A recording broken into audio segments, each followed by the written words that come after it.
وكثرت لدي. لقد انشغلنا برواتبنا وكم بلغت وزياداتنا وكم وصلت، وربما أنه ليس لنا عند الله زيادة وليس لنا عند الله قدر. نخرج من دنيا إلى دنيا، من عمل الدنيا لعمل الدنيا، من شغل تافه إلى أتفه.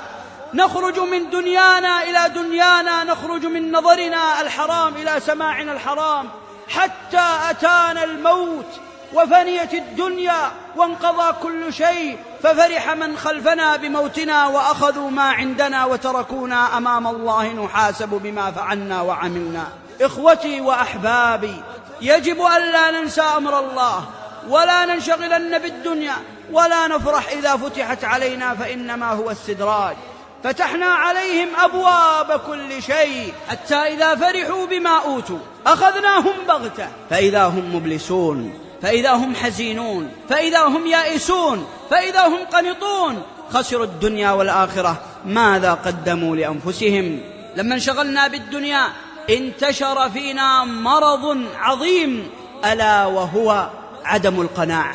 فما عدنا نقنع بشيء. يبني الواحد بيتا ويفكر في آخر، يمتلك هاتفا نقالا ويريد ثاني. لم يقنع بامرأة تزوجها، لم يقنع بأبناء جاءوه، لم يقنع بتجارة فتحها، لم يقنع بسلعة اشتراها. أين القناعة في واقع المسلمين؟ لا نقنع بشيء، بل إن شباب الإسلام حتى في المعاصي ما قنعوا حتى في إغضاب الله.